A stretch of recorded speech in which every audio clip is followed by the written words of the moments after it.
I was trained initially as a geologist and in undergraduate school.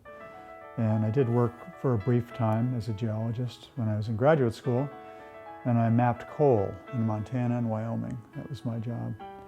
I didn't want to continue with that when I had to make a decision about how to go further. I decided to go to graduate school in photography. It's interesting to go back to a place that's been photographed by somebody else. I have a lot of respect for the earlier photographers.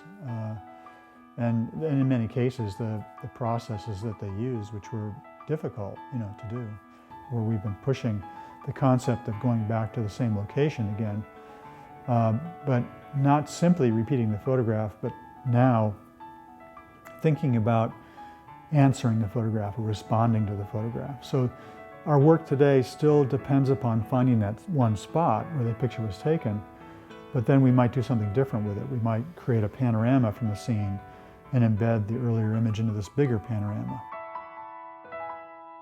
We often look at old photographs and think, well, that was then, this is now, and there's totally different. They're not the same. But we can see that there's a connection between the two, and it links you in time. And that part is really amazing to go back and experience that.